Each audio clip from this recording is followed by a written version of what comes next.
All information given in this episode is for educational purposes and should not be tried prior to consulting a licensed physician and or certified state or accrediting bodies. We encourage all listeners to research, talk, and make all inquiries to all of the important professionals and governing bodies before acting on any information heard on the De La Fit podcast. Any action taken by any listener is done by and under their own omission and action, whether conscious to the results positive or not.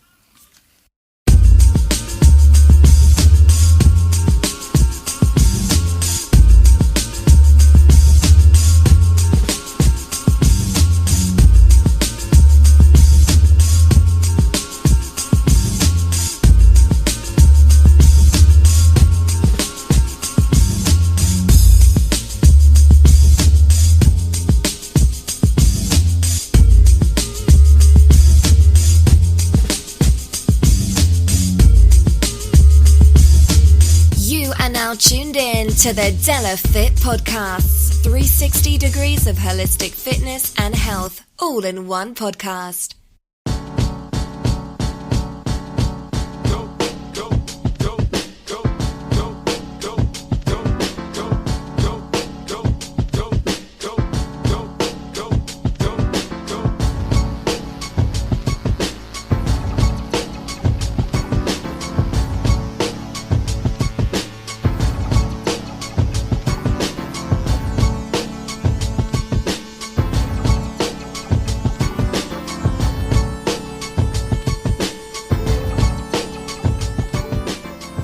Salutations and proclamations. It is I, it is you, it is us, it is we. Together we make up the digital family that is the De La Fit Podcast. I'm your host, Philly's #1 son, aka the Body Alchemist, Sun Moon Bay, bringing you another podcast excursion. Welcome back, everybody, to the 360 degrees of holistic fitness and health that is the De La Fit Podcast. Happy Friday to you and yours. I hope that your week was filled with nothing but positivity and happiness. Today we are going to be continuing our conversation that we started with Echo Huang about financial fitness and health during pandemic times. We have special guest Richard Friesen. Richard is the creator and developer of the innovative and exclusive mind-muscle training process. He works with financial professionals, independent traders, and entrepreneurs who want to expand their mental game to make more consistent profits. With an in-depth experience as a broker, floor trader, financial software developer, and entrepreneur, he brings concrete real-world experience to his clients. He is now translating his experience into the Mind Muscle Academy online training for independent and professional traders who want to increase profits by expanding their mental game. That's right, the man himself, Richard Friesen, is here today to help all of us develop that mind-muscle connection in order to make sure that our financial fitness is where it needs to be and can continue through these pandemic times.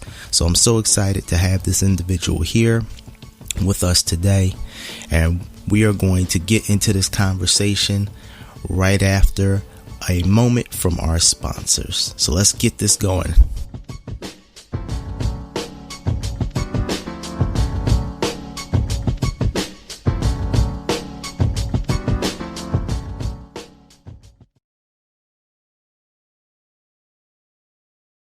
De La Fit Podcast is sponsored by Mountain Made CBD. Mountain Made is changing the CBD game by offering a line of high-dose CBD tablets at an affordable price. Their products are THC-free and third-party tested for accuracy, cleanliness, and potency. Their products, which ship nationwide, include Build for CBD saturation, Boost for precision titration, Recovery for rest and rehab. With 9 years experience in hemp and fitness, Mountain Made's founders are focused on creating a quality product to help those who live an activated lifestyle. Check out www.mountainmade.life to find out more about how their products can help you crush life. Remember, their products ship nationwide. Go check out their website today and follow them on social media at MNTMADE. I started using Mountain Made's Build CBD tablets to help me with the injury in my elbow. And let me tell you something, not only is the injury subsided, but now I can do push-ups and I'm back to bench pressing. So I encourage anybody who's interested to look up, check out Mountain Made, and all their products. I think you'll be glad you did. What's going on, everybody? It's Philly's #1 son.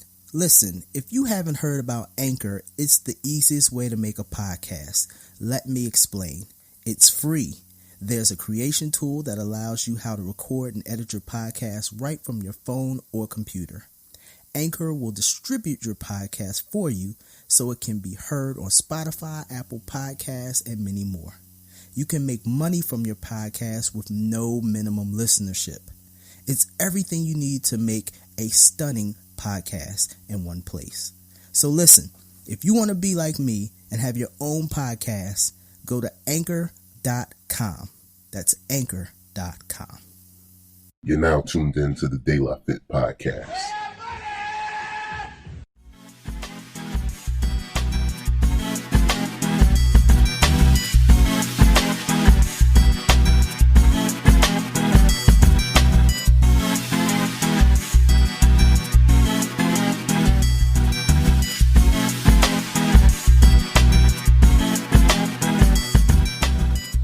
Welcome back to the 360 degrees of holistic fitness and health. That is the De La Fit podcast. We have a great show for you today. We are going to be continuing our conversation that we had and started, which is finance, money, which is, well, let's just say it's on everybody's minds, exceptionally in these stressful times that we're dealing with. We last week talked with Echo Huang of Echo Wealth Management. She's the founder of that, and she gave us some great tips on what we can do to be aware of what the market is going to be looking like, and also what to do with our investments, not to go in and rush. She really gave us some good facts and some mindfulness tips when it came to watching our finances. Today, we have Richard Friesen. He's going to be talking with us today and giving us more information on the talk about finance and money and what we should be aware of, and just a lot of helping us debunk a lot of the things, the stress our minds have been under. So, Richard, how are you today? I'm doing just fine. It's a cloudy day in San Jose. We even had some rain, which is unusual for this time of year. So I've been hunkered down here for a couple of months now and doing a lot more reading and doing a lot more writing. So for me, it's a kind of Hobbit in the Warren kind of a thing, and I'm getting more work done, actually. Same here. It's actually, for the first few days, it's been nice. We've had nothing but clouds. It seems like clouds covered us in the East Coast ever since this whole pandemic. It's just like you said, like living in Gotham City. I'm in Philadelphia, so it's like, as soon as coronavirus came about, darkness covered the land. But you sound like a biblical passage. It's been stressful, but silver linings are coming about. At least half of the state of Pennsylvania is now in code yellow, which means they're slowly opening up. Unfortunately, I'm on the southeastern part of that, and we're still in red. But slowly but surely said that we should be opening up by possibly June the 4th. Mm-hmm. So knock on wood and all those other positive things that people say, we're going to be opening up very soon and getting back to it. But it's very nice and sunny right now. So, okay. So, Richard, let's talk about it. The conversation that many people have right now, money, money. So let's start with this. Well, first, give us a little background on yourself before we get into this conversation. Sure. I started as a kind of a nerdy philosophy major in college. And then I got a master's degree in clinical psychology and did family and individual therapy. And I had a friend who was on the floor of the Chicago Board of Trade and was making a lot of money trading silver by arbitraging it between New York and Chicago. And he says, "Why don't you join us?" But for me, that was so far out of my world as more of an academic that I resisted for a while. But finally, I said, okay, I'm going to learn the trade first. And I went to work for Merrill Lynch as a commodity broker, and then eventually opened a desk at the Pacific Exchange trading options. And so eventually I did go to work for the firm. We did very well. There's a lot of stories along the way of how my mental state, my belief systems about myself and the world really handicapped me for a long time. And it was being thrown into this very testosterone, wild, chaotic floor trading environment that kind of really shook up, the core understanding of the world and how to operate it from a more nerdy philosophy major. So it was a fascinating transition, and there's a lot of stories we could go into if we have time. That's awesome, and I hope we do. This is going to be an exciting interview. First, let's get into this first question. The first thing that I think is going to be extremely relative to what everybody is dealing with right now, which is how to foresee and manage extreme events. Now, Richard, if I could have foreseen that everybody in the world would be dealing with what we have been dealing with, I probably would be a trillionaire. All right. And more. So how do we get to foresee and manage extreme events, just like what's going on? Right. Well, needless to say, the future is a very complex adaptive system. There's just like the body, the mind. If you think of the complexity of the human being, and then you multiply that by billions of human beings and beliefs, and then you multiply that by things that are not predictable, like at the specific time a virus or pandemic will emerge. Well, foreseeing the future is very difficult. But what we can do is look at the fragility, or what Nassim Taleb calls the anti-fragility of any particular systems. And if we see systems that are more fragile, then we can say, well, we can't predict the future, but we know that the chances of something, some major shift in how we believe and how we act, a paradigm shift at the core level is more likely. Now, realizing that, then we can say, okay, how do I operate in the world? What are my belief systems? What are my habits? Am I going to be able to see the change in time? Because our survival mechanisms don't want radical change. It's too scary. And our survival mechanisms kind of narrow our focus, give us tunnel vision, and just keep us going and denying shifts and changes. So if I look at my times building a trading firm, the most money we ever made was in times of absolute chaos, when things were unknown, when emotions were running. And the difference is that we were able to step back from a higher level and watch this happen without prejudice. Now, that same principle applies to everyone listening, that the first step is to create an awareness of yourself, your emotions, your biases, your reactions, and notice them from a higher level. Because once you do that, then you can look at the economic and the cultural world from that level and start to actually see it. But most of us are so steeped in our belief and our biases without awareness, and I think you mentioned this earlier, the importance of awareness, that once we have that awareness and then we can look at it from a higher level, then we can start making decisions from that level. When you say higher level, can you give a little bit more of a definition for those that are tuning in so that they can kind of maybe grasp more of what you're saying? Sure. Let me do this with a very personal and intimate story. A decade or so ago, I was in therapy and I was struggling with a number of issues.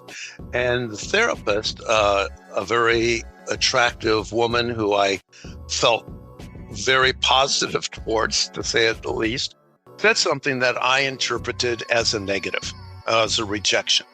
Now, this I can go into. My whole being is kind of looks for that, because that was my upbringing, to be rejected. And so I went into, I could just feel myself spiraling down, going down to thinking about all my relationships with women, my wife, my mother, thinking about all the rejection. And I could just feel that just spiraling down into a depression. But this time was different. I watched myself. I said, this is fascinating. I'm really going down.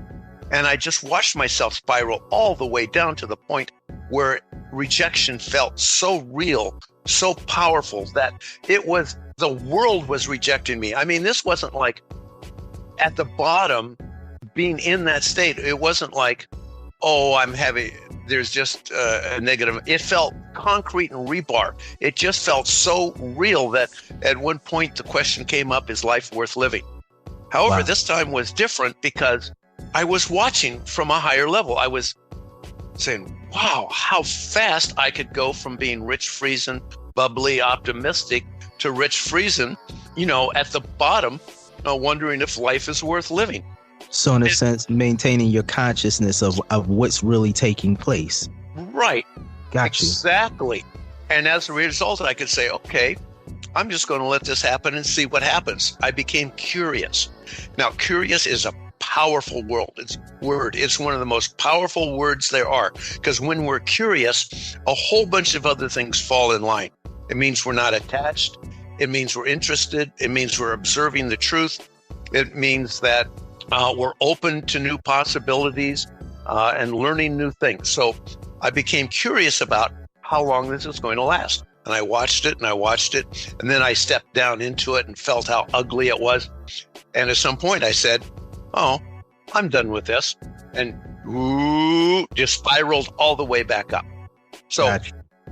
I tell you that very personal story because it's illustrative of the process of gaining awareness. In fact, we'll probably talk about this later. What can each of us do to make our world and our lives a better place? And the first step and the first key for me that has been so helpful is awareness, self-awareness, and real time. Awesome. I like that. It's the way you're explaining it. It has a real mindfulness attachment to it. Yes, a real closeness to it. Mindfulness is a great word, and I'm glad you brought that into the conversation. Yes. It's something that I know myself I'm learning more about consistently. So let's get into the conversation about money. What are some of the popular misconceptions that people have about making money that you've seen? Okay, yes. We can divide it into the personal level of beliefs and biases we grew up with from our families and our culture. We can look at it from a larger cultural issue, how our culture is looking at money. And then we can look at it from the highest level, a spiritual level, in terms of meaning and values in our life. So again, I think a story is the best way to demonstrate it. So when I was building a trading firm, and we're going to talk about the first one now at the personal level, one of the traders would make a little bit of money and lose it, make a little bit of money and lose it. And we had this process for trading options. And it was a process. You just execute it and it just grinds out money. But he would make a little bit, lose it, make lose it, and whatever. So I brought in a hypnotherapist and she worked with him. And under hypnotherapy, the phrase came up, I can't make more money than my father. It turned out his father made about $200,000 a year. So when he got up to $200,000 in the first 3 months of his year, he would just figure out a way to lose it. And it turned out that he had a real respect and love and devotion for his father. And somehow, and I know this doesn't sound rational, but on some subconscious level, he had the belief that if he made more money than his father, who struggled and worked so hard to make that money and to build a company and all the failures involved and all the struggles, that if he easily made more than his dad did, more than $200,000 a year, it would be major disrespect for the struggle his dad had. And given his love for his dad on a subconscious level, he didn't want to deal with that dissonance, that belief that his dad maybe struggled for nothing. Wow. That's amazing. Another trader, same problem, made about 150 a year and dropped 150, couldn't make more. Hypnosis. And it turned out he had a single mom and had a severely handicapped brother. with all sorts of problems. And if he made too much money, his mother would demand he take care of his younger brother. Now, the younger brother, when came in, was born with severe handicaps. And so the love of his mom disappeared entirely as she devoted herself to the younger brother. And so he was so resentful of that he avoided the issue by not making money. Now, I have several stories like this in my own life, also in terms of as my income improved. So that's the personal level. Any thoughts about that? It's tremendous, the fact of how the mental psychosis or the mental aspects of it stop the physical and from them from succeeding. But it's really interesting what you're saying is the fact of how these other relationships impact the progression in the career that these gentlemen, or these individuals chose. I think that's a tremendous amount of connection right there that you were able to make. How were you, or what made you choose hypnotism? Really easy. My younger sister was a newly minted hypnotherapist and eager to ply her trade. So it was really an easy decision. She was very eager to come in and do that. Wow, that's amazing right there. That's interesting. So then if we look, so that's the personal level. We all have beliefs around money. We have, grew up that money doesn't grow on trees, that rich people are bad, that money corrupts. You have all these things, or you have to struggle to make money, or there's only so much money in the world. So there's all these beliefs we collect from our family. Then on a cultural arena, we see the current culture in the United States as being really divided. There is, on one hand, the remnants and the part of a more freewheeling, libertarian, individual responsibility, making money, a culture. And then we have a new, more progressive culture that talks about wealth being bad, the 1%, privilege. You have all these anti-wealth, anti-money, anti-success parts of our culture. And most of us are in between somewhere. We understand that both points of view have some validity, and that that the struggle between those two and the going back and forth is really part of what makes America valuable. However, a lot of people have absorbed the belief system that there's only so much money to go around, and as a result, every time you make money, you take it away from somebody else. In fact, one of my traders, working with him, he again would, and this is not on the floor, but this one of my clients, that he would make so much money and then he would give it back. And what it turned out that he had a subconscious belief that there's only so much money in the world, and if he made it, somebody else lost it. So, if you have cultural beliefs around this, and if we look at a growing progressive culture around wealth and success, and most people, in my experience, are really, really good people. They have good hearts. They have good intentions. They want the world to be good. And if somehow there is the belief that if they do good, somebody else does less good, or that it sets them up as being bad, they will subconsciously then sabotage themselves. Now, the final thing, of course, is our spiritual and our higher level values and meaning in life. And this is where we come up with a concept called certificates of appreciation. Okay. If I do something, deliver, let's say, as a therapist and a coach, I deliver some value to somebody that really changes, that they can integrate into their lives and make significant changes. That is hugely valued, and they give me money. But I don't look at it as money. I look at it as the certificate of appreciation. In other words, they gained more than the money they gave. So the more certificates of appreciation that I collect, honestly, by delivering value, the more contribution I have made to the world. So I make the shift in my clients from money to certificates of appreciation. Now, of course, somebody's going to say, what if you steal it and all that stuff? But that's not what I'm talking about. I'm talking about where we deliver value. Now, all of us are going to have a different spiritual sense, a different sense of value and meaning in life. But if we can look at whatever that is, whatever higher spiritual values we have, and then from that, look at money as a certificate of appreciation and delivering value. That means the more money we have in the bank. Now, hold your breath here. This is going to be really controversial. The more money we have in the bank that we made honestly, the more contributions we've made to the world. I see where you're going with it.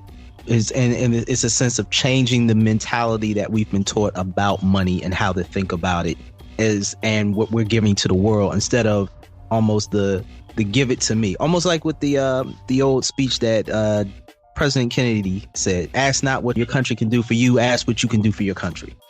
Well, that is an interesting concept. And if you can think of it in terms of what you can do for your country is deliver value and make money, that makes a lot of sense. If it is asking you to sacrifice yourself and to do something for your country, then that is almost the opposite concept. So that concept can go either way. And I really support the concept of what you can do for your country is to deliver value to as many people as possible. Mm-hmm. Now, having said that, there are people who deliver a tremendous amount of value that is non-monetary. You think of Martin Luther King, Nelson Mandela, Mother Teresa. You can just go down the list of people who've made tremendous changes to our world for the better that are non-monetary.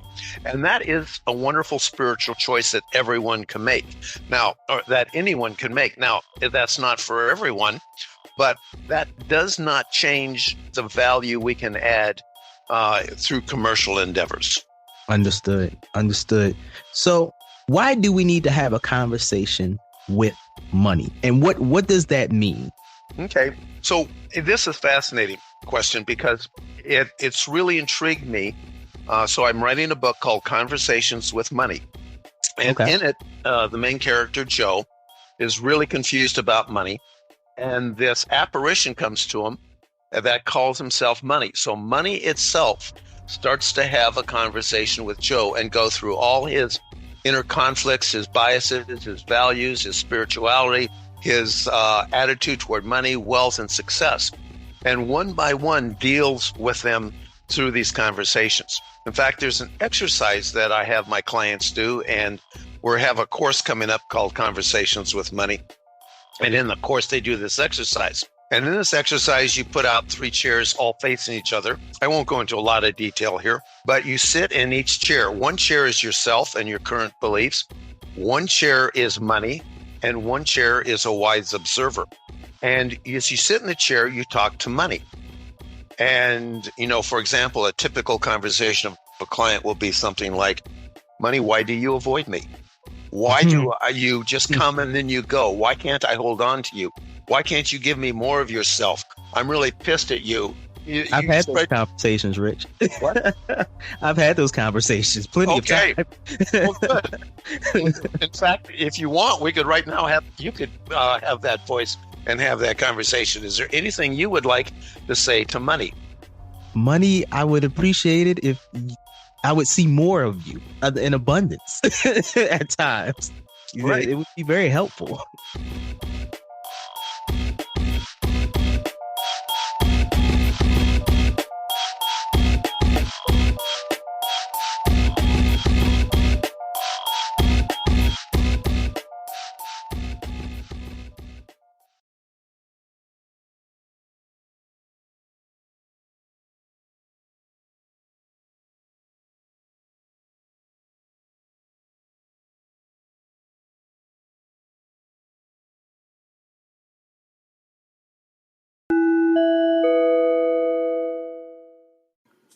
Hey everyone, we hope that you're enjoying the interview thus far.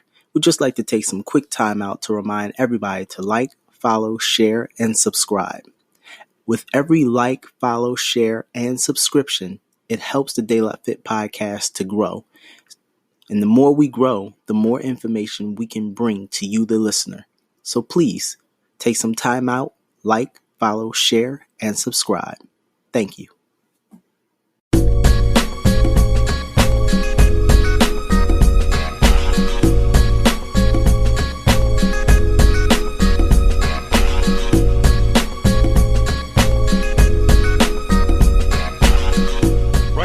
See more of you. What else would you like to say in terms of your history or what you've noticed in the past, how money has treated you? Wow. Well, in the past, I would say that it's treated me fairly well. I know I have matured myself, so I think that I would if I would say to money, I need more of you to help my family or more of the people I know that need it. That would be a conversation I would have with money. Great. Okay, so let's start with that. Money, I need more of you to help the people I care about. Would that be a fair sentence? That would exactly a very fair sentence and true. Right. Okay. So are you willing to, I kind of pushed you into this. Are you willing to go through this exercise? And if you're not, that's fine. I'll try it. I mean, I'm sure the listeners are eager now, so let's do it. Okay.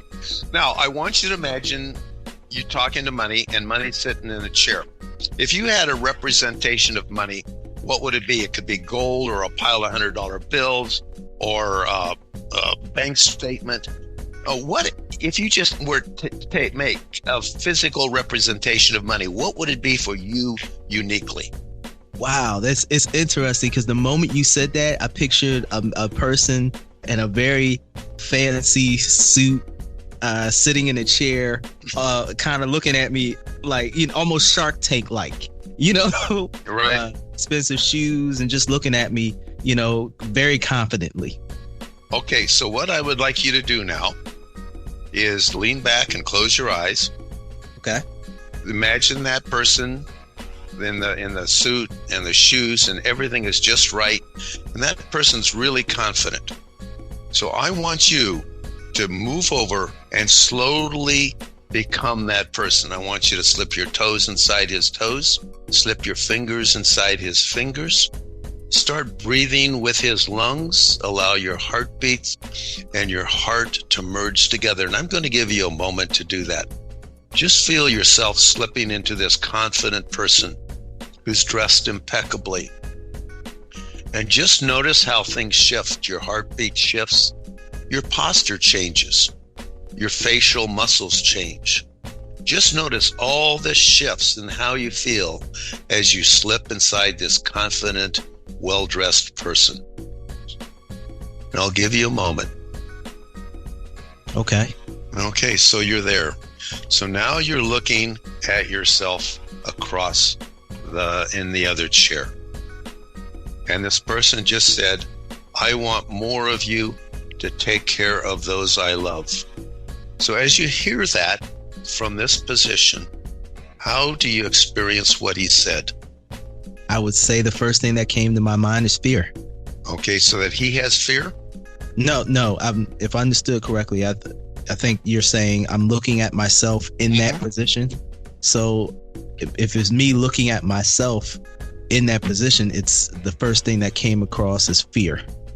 Okay, so as this well-dressed, impeccable, confident person, you look across and you see fear. Is that right? Yeah, it's kind of like a nervousness when I'm looking at that individual from me. So you as the confident person feel nervous? No, the other person. Looking at original, right? Oh, right. So you see fear. So what would you like to say to him about his fear? I would like to have that confidence and that ability and be without the fear. I would like to be like you are. Okay.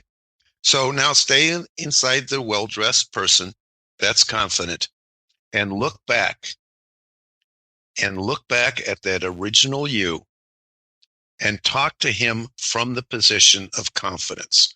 What would you like to say to him? Don't worry. Don't worry. Don't worry. That's the first thing. Mm-hmm. How do you feel about him? Are you, as money and as this confident person, are you attracted to him? No. Wow. No.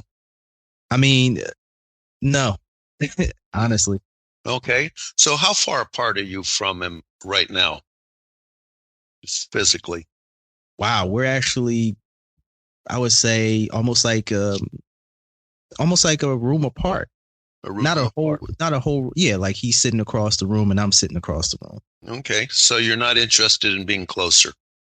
I didn't have the thought. Okay. So if you were to arrange your chair either closer or farther for comfort, how far away do you want to be from him? I'd say about a good, maybe, let's see, it's about a couple, a little bit spaces back, like not too close, but just enough. Just enough. Okay. Right. So what stops you from wanting to be closer? What about him makes you want to keep that comfortable distance? What is it that stops you from getting closer? Wow. Now, if you say it that way, it's kind of like just my normal. I like to keep my distance from people in general. You know, I'm kind of, I don't know if it's an agoraphobia and maybe I'm pronouncing that right, or maybe it's my distance or closeness to people. But you know what? Maybe because I don't know him. You don't know him. I don't know him. I tend to keep my distance away from people I don't know. Mm-hmm. So what would you like to know about him that would make you more comfortable with being closer? What about his beliefs, his actions, his way of being in the world would make you, as this confident person representing wealth and success, want to be closer? What about him would make that change? I would have to know that I could trust him. Okay. And if you trusted him, what would that mean? How would he behave differently? He would probably be like one of my friends. He would be able, he would be, our conversation would be almost brotherly and back and forth, you know, joking with me. Mm-hmm. Yeah, the perception that I first had of him would be a lot different. It would be more like, you know, come here, man, you know, what's going on? The conversation would be very friendly, upbeat. Whereas at first, it was kind of like he was sitting in the chair with like that arrogant look, you know, and so the way, if I'm understanding what you're saying now, if I take it to the fact, if I trusted him and I knew him, he would be more like a friend. So yeah, we'd probably be sitting like right next to each other or something like that, just having that conversation, that back and forth. Okay, well, thank you for being that confident person that represents money, wealth, and success. And now I'm going to ask you to step out of that person and go to the third chair and be a wise observer. Okay. So I'm going to give you a moment. I want you to slip your fingers out of his fingers, slip your toes out of his toes, create your own heartbeat, and become the wisest person you've ever met and you've ever known, and sit in the third chair. And when you're there, let me know. Okay. Okay, so you've seen the original person. You've seen the representation of money, and you've seen a conversation that they've had with each other. What is your observation about that conversation and the relationship?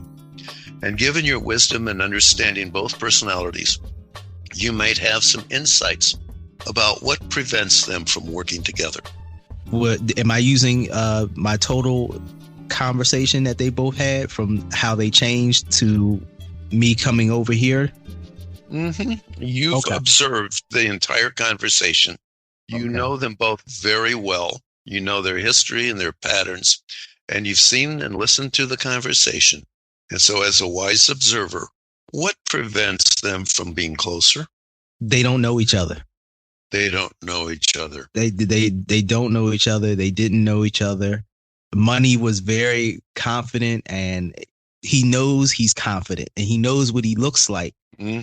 So he sees in the original me that I'm not totally that way. I'm not that person. So it's kind of, you know, and at the same time, he's wary of me because he sees that. So he's uncertain. And then the original me is seeing that because of my belief of what that person thinks of me, of what money thinks of me. Shoot. Yeah. So that's what I'm seeing. Yeah, it's really complex. Okay, one of the words that really signifies what I do in my current way of thinking is rapport. Okay. So what I'm going to do is give you an exercise is to get to know each other better and get to know each other as friends and get to know each other in a way that you can trust each other and to, from Money's point of view, see what needs to happen for him to trust you and want to be closer. Because right now, Money and Success says, I'm kind of staying away. So what we're doing here and this exercise is to look at areas that are out of rapport, look at areas between you, Money and Wealth and Success that are in conflict. And once we produce this, what we talked about earlier is awareness. So with this awareness now, the next step is acceptance. And these are 3 golden keys that I have: awareness, acceptance, and action. And with this, there's no judgment. I can tell you that every client I have has similar conflicts. I can tell you stories about how I have similar conflicts. In fact, I have some right now that I'm working through. So there's no blame, there's no shame. It's just awareness and then acceptance. And if we can accept ourselves how we are right now, and we can uncover all of the places we're out of rapport, then we can start to say, okay, now what would I like? What would I like next? And for you, let's do that. Okay. What would you like next? So you've had this conversation, you've been the wise person. So let's step back into the original chair and tell Wealth and Money and Success, the well-dressed person with great shoes, what would you like from him and what would you like next? Money, I would like to know what it is that you know, and I would like to have the knowledge that you have in order so I can feel confident and not have to worry about finances. Mm-hmm. And I would like the ability that you have and the resources to take care of the people closest to me so that they can feel the same way. Wonderful. Okay. So now we have a clear picture. And then if we look at the final stage, our spiritual, our meaning in life, and if we look at your values, what would you say is your highest value for you personally, unique to you? Family. Excellent. Family means a lot. Family means a lot to me too. And so I really resonate with that. Everyone can have different values and they're all okay as long as they're respectful of other people. In my opinion, there can be a wide range of values, but family for me is really important and is really important to you. So from that higher position, you can say, my ultimate value is family and connection with family and my community. And as a result, I want a better relationship with money. Now, you see what we've done is we've gone from the original you sitting in the chair with a conflict. We see Money moving back because the money is not trusting or doesn't know you. We've seen the wise person who's observed all this. And now from our highest value, we can start to look at all those parts of you and integrate them into rapport. Now, we're not doing this from some sort of just symptomatic or therapeutic point. We're doing this from our highest value. If our highest value is family and our community, now, and if in fact money is a certificate of appreciation and can contribute to that value, now all of a sudden there could be a major shift.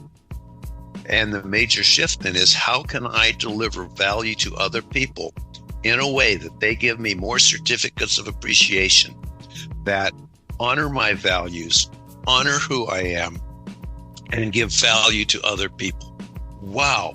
All of a sudden, we're in rapport with ourselves and our highest spiritual values and our goals. Wow. Amazing. I see what you're saying. It's a 100% total mind shift. Yes, indeed. And I'm so glad you said that in that way, because that, if we reframe our relationship with money and we reframe it from our highest values, all of a sudden, everything shifts and changes. And what we do and our motivation and the clarity we have makes the world a different place. Now, Richard, I have to ask you a question about this because I'm seeing the value of what you're saying right now. Now, there are many people right now that are unemployed, that are in a hard place. Mm-hmm. How can they use this? How can they take this information you're saying to help them during these difficult times?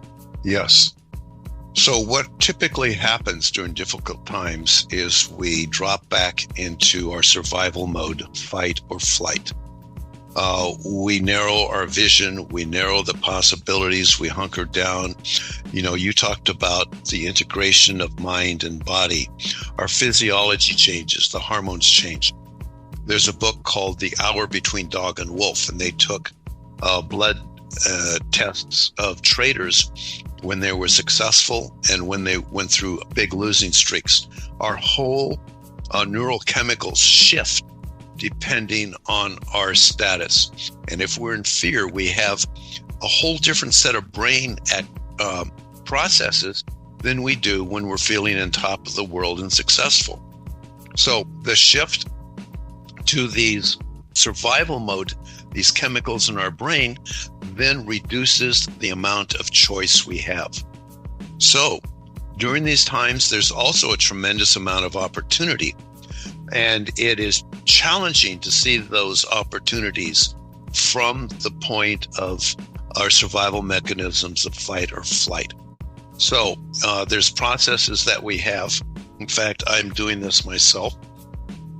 Is when I drop down into fear or fight or flight or depression, I have a very specific place in my house I go to that I normally don't. It's a corner in the guest room. And I allow myself to feel this, experience it. I exaggerate it. I say, oh my God, the world's going to end. It's never going to be the same. My grandkids are going to have horrible lives. It's all awful. And I just tighten my stomach. I tighten my shoulders. I hunch down. I put myself in a very depressed state. All my muscles, everything in my body, I exaggerate it. I make it as bad as I can until I'm tired of it. Then I take a deep breath. I stand up straight. I put my shoulders back. I step out, say, okay, now what would I like? So what I do is I intentionally go into that negative state and I learn how I do it. I look at the mechanisms. How do I hold my body in that negative state? What thoughts do I have in that negative state? What can I do to make it as bad as I can? Now, with that knowledge, I now know what I can do intentionally to make it. And now when I get tired of that, I can step out. And now I know exactly what to do to let it go. So by intentionally doing it and doing it from my higher self, again, we talked about this earlier on, that observer who can watch myself go into the negative state, watch myself go into the positive state, and that then becomes the higher self, then becomes the place at which I'm making decisions and not from either of those states. Okay, so, and this would lead to my next question, which is the overcoming of the persistent mistakes with money, our job, and our relationships. So one thing that I continuously notice, and with many of my friends, we all had this conversation when we were in college. Mm-hmm. I had one good friend of mine. He chose a career based on how much money it would make him, mm-hmm. not his love for the actual career. Mm-hmm. And this is something I've always, for myself, I'll never forget. I had a great professor and he told me, he said, I've never worked a day. He said, I feel like I've never worked a day in my life because I love what I do. Mm-hmm. 100%. Mm-hmm. So that's always been my mentality. I've always wanted that. I never wanted a job. Mm-hmm. So that's one example I've seen of individuals who might be a constant mistake. How do we overcome something like that? Okay, so there's choices we can make. We can say, I want to make money and I am willing to work at something that isn't my preference to do that. We can say, I am just going to follow my heart and do that and do what I love. And then occasionally there's people who's doing what they love and following their heart. It turns out that delivers a tremendous amount of value to people. And as a result, returns either security as a professor or money or wealth or whatever. So the key to me is not only doing what I love, but delivering value to others. So, and sometimes to do that, for example, in my business, and what I don't like doing is marketing. I love these conversations with you. They are so creative. Your questions are so inspiring. I mean, I'm just excited and happy just talking to you. And at the same time, there's a certain, if I'm going to be able to deliver value to people on a wider scale and deliver more value to more people, oh my God, I got to get out there and market. Oh, Jesus. I understand that. There are parts of it. And if we can integrate those parts and say, okay, I'm now going to do marketing because it supports what I love. And so everyone can make individual choices about how much of things they do that support the value they deliver. And if you're wise about it, you can attract people who are also doing what they love, but doing the things that you don't love. But again, the world is complex. The problems are not easy. The solutions sometimes require creativity. So, but this is really an important point. If we see the end goal as our mission and we fail over and over again, it gets discouraging. But if we see ourselves as creating processes to that end of how do I create value? How do I deliver and expand the value to others? How do I find people who work with me who can deliver the value in terms of the things they like to do? And how can I extract the most money by delivering the most value? That process in and of itself, if that is what the goal is, then we're continually winning because we're learning, we're expanding, and there's continual success.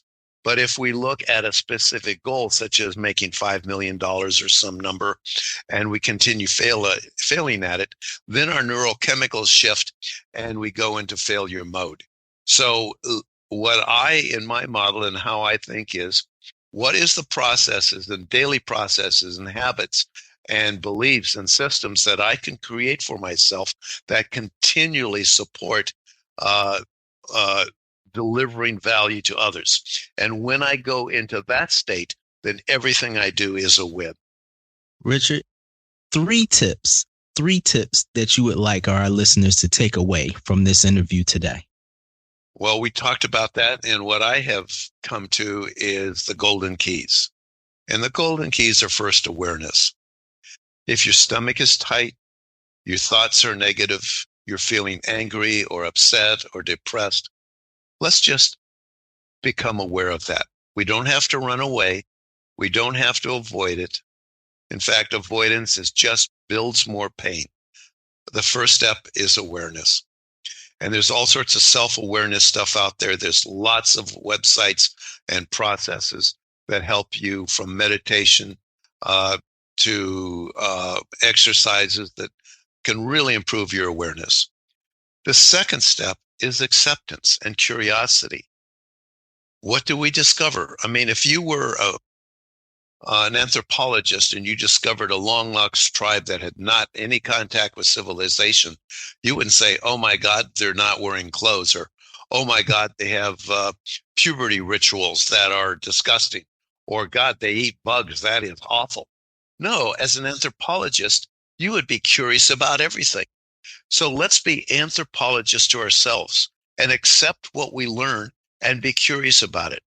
For example, one of the processes my very personal close lady friend, who I've been married to for a number of years, is very judgmental. So she judges herself for being judgmental. Oh, how about saying, oh, it's interesting. Right now, I'm being judgmental. Fascinating. I wonder what positive intent that has. So if we are curious about it and accepting, so it's first awareness, accepting, and then to ask the question, now, what do I want? And this process can be repeated over and over again. And when you get to the point of now, what do I want, and develop clarity to it, then over time, what you want and what you expect and what the world responds to is, in fact, your clarity about what you want. Okay. It makes a lot of sense right there. Clarity is always key. Clarity is wonderful. Yes, indeed. Richard, thank you so much for joining us here on the Daily Fit podcast. Where can people come to speak with you, ask you questions, maybe go to your social media? Please let us know. Yeah, mindmuscles.com. That's mindmuscles.com is the website. We're starting a course, Conversations with Money. It's an 8-session course that people can join online and in real time. And also we have online lessons. Plus I do private coaching for people who are interested in expanding their relationship with money. So you can email me, Rich, RICH, at mindmuscle.com. And or my Skype address is mindmuscles. So you can get a hold of me anyway. I'm happy to have conversations and find ways to support everyone in their growth and their expansion and their joy of life. As I said before, everybody, 2020 is the year of clarity. And there you have it from Richard Friesen himself. Clarity. Take those 3 tips and use them, because they will definitely help you. And I'm going to use them. Richard, thank you so much for joining us today. It was my pleasure. And I wish you and everyone who's listening a most wonderful and joyous day.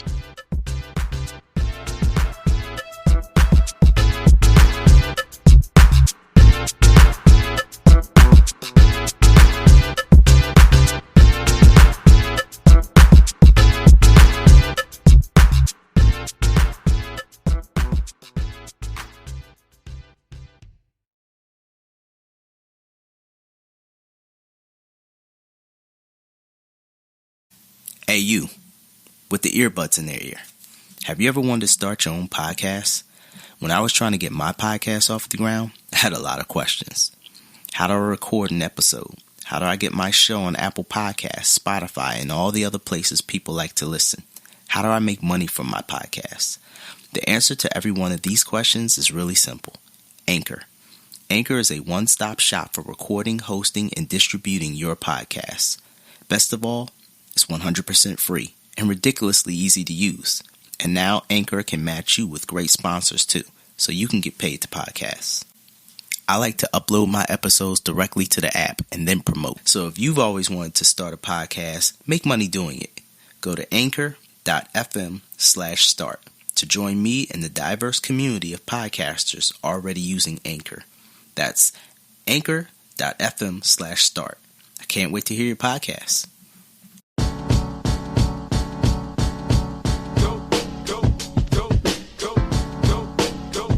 I'd like to take the time out to thank Richard for coming to the broadcast and sharing the benefits of his experience, allowing us to go through a little sample of his mind muscle training process, something that I believe can help many of us. It was actually very interesting for me to go through some of the scenarios that he talk me through and learn a little bit more about myself where it comes to how I see myself, and success is something to think about, people. It's really something to think about. Do you visualize yourself being successful? And that's something that I don't necessarily know I've always done.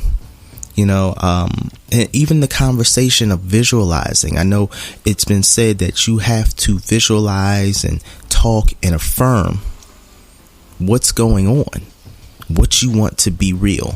That's why it's so important when we get in modes of depression and when we feel angst, that we meditate, that we practice meditation or mindful practice. Because something that somebody shared with me, they was like, your thoughts become a mantra. So if you're having negative thoughts and it's repeating in your head, it becomes a mantra, and you have to find a way to stop that, because we're nothing but energy. Pause. Let me recant my statement. I believe that we are mostly energy. That's my belief. And I feel that as we are moving and matriculating on this plane of manifestation, that our energy is so potent, it's so powerful. I've often said on these broadcasts that we're like radios. We receive and transmit consistently. That's something that we do. That's why we get hit with so many different thoughts from so many different places, and especially now with the internet. And I used to say this a lot in the earlier portions of our broadcast, but I used to say that we human beings are blessed with divine Wi-Fi.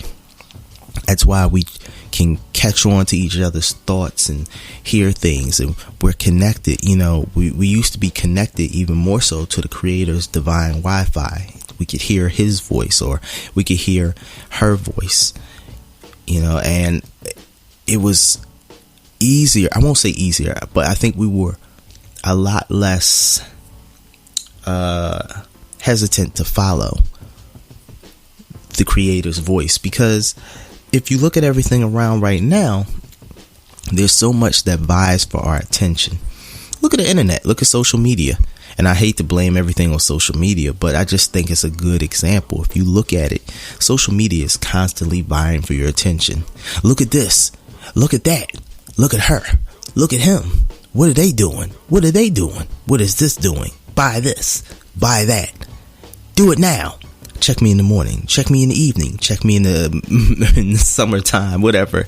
You know, it's like that, you know, and I feel that although I love technology and the beautiful processes and things that are coming about for technology, I think that we have to remember to stay close to our heart, stay close to the ground, because if we don't, we can lose ourselves. And that's what's going on today. I was recently having a conversation, and if you follow me on Instagram at The Body Alchemist, you'll see one of the conversations I had. I posted a video saying that with everything that's going on out there right now, be very careful about what it is you choose to share and repost and post, because everything is energy.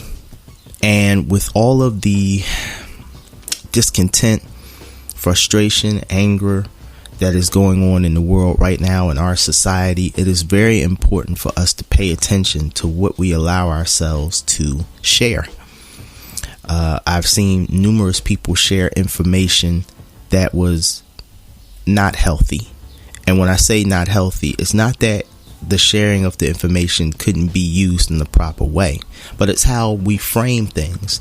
I was noticing people were sharing information with no proper caption, no proper warning. And this could be because people just don't understand how to or what to do. But it's something to definitely consider, especially when you know that children and teenagers are looking at social media just as much as we are. And we need to pay attention to this. We have to stay vigilant, especially in these specific times. In these times of a pandemic, in these times of social unrest, we have to stay aware and vigilant of what it is that we are putting out, what we are exuding. So if you're sharing gratuitous violence or gratuitous messages, it's very important to understand, why am I sharing this? Why am I putting this out? What's the purpose? You know, am I making something more aware? Am I sharing a message that, hey, I want to make people aware of this atrocity or this situation? Or am I just putting something out for the sake of putting it out? And that's what we have to be aware of. And that's what we have to constantly remind ourselves. And that's what I was saying about the distraction, how that divine Wi-Fi we were connected to, we had less distractions, or I should say maybe we had less potent distractions, than we do now, back in those times. So it's something to really think about, something to really understand, and it's so important no matter what it is we're trying to focus on. If you're trying to be the best version of yourself, there's always some type of distraction. I was recently looking at the Bruce Lee documentary, Be Water, or Be Like Water, and I thought it was amazing. I had just finished watching Michael Jordan's The Last Dance, and it's an amazing thing when you listen to the actual voices and the mindset of the people who have become so successful.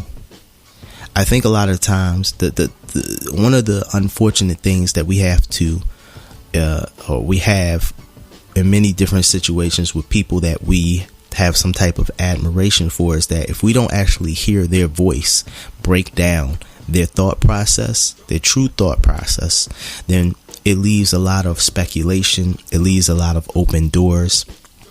And what I found is that most times, most people, and this is a good example if you've watched Michael Jordan's The Last Dance, most people will interpret everything to their own benefit, even if it's not true, unless they were actually there. And when I say there, meaning they actually were part of what was going on to a more in-depth situation. Most of the times we interpret somebody else's actions to what we want them to be. And I thought that was a good example when I was watching Michael Jordan's The Last Dance, because there was a situation between him and Gary Payton. And I was watching Gary Payton's response to it.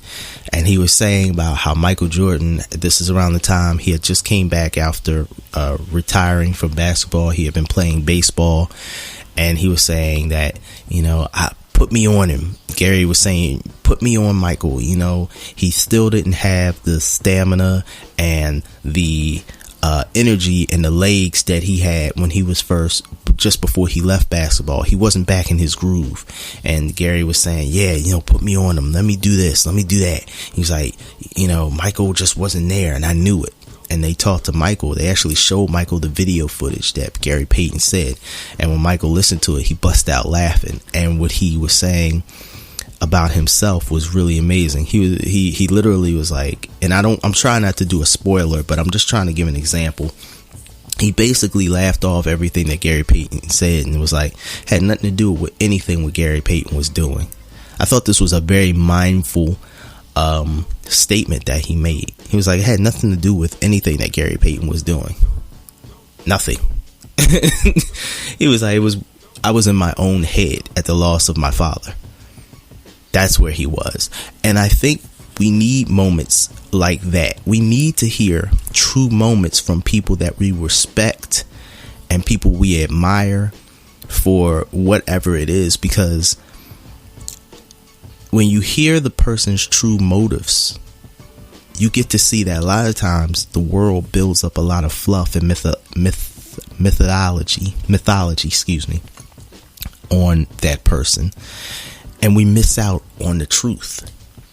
And that's why I believe it's so important that we make sure that we always promote our own narrative, our own thoughts.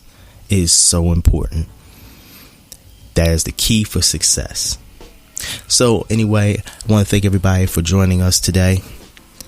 You know what to do. If you like what we're doing here at the De La Fit Podcast, if you want to ask us any questions, please don't be a stranger. Hit us up on our email, which is delafit13@gmail.com, or you can actually contact us at our website, which is www.delafitpodcast. We are also on social media at Facebook, which is at De La Fit Podcast. We are also on Twitter at De La Fit Podcast, and we are on Instagram at DE_LA_Fit Podcast. So please don't be a stranger. We like to hear from our listeners to see what it is that you want us to talk about, to see what it is that you have to say. maybe you have some things to share with us, and we always like to hear the voices of the people that are listening to us. That being said, I'm going to end this broadcast, and I just want to thank everybody for tuning in. You are what make the De La Fit podcast the success that it is, and we are always progressing. We are always changing. We are trying to innovate and reimagine what fitness and health is. That's the whole purpose of what it is that we're doing. We want the world to rethink fitness and health. We feel that it's been boxed and prepackaged and put in a nicely neat and wrapped bow of corporate realism that it just shouldn't be in. And we want to unbox it, and we want to open it up, and we want to make sure that everybody is able to see and really see it for the truth that it is, that fitness and health is 360 degrees. It is not just protein shakes and barbell plates. It is 100% everything we do. And we hope that we're doing that. We hope we're showing and living that with all of you. So thank you so much. Please join us next week. We'll have some great guests for you, as we often do. It's going to be an exciting time. We're going to be talking with Guinness World Record holder Adam Sandel, and he is an athlete who holds the Guinness World Book of Records for record holder for the most pull-ups in I believe it to be a minute or so. I think so. It's going to be interesting, and I deeply enjoyed this interview. It was amazing. And I think that you're going to enjoy it too. So tune in next week, everybody. Till then, please treat yourself the best you can. Remember to treat yourself right. Remember to be fair with yourself. Remember to do the things and be mindful with yourself. If you practice mindfulness, if you practice fairness with yourself, if you practice the proper way to love yourself, then I just know that you will love and treat others the same. Be safe, be well. Peace. You've been listening to the De La Fit podcast. Ta-ta for now.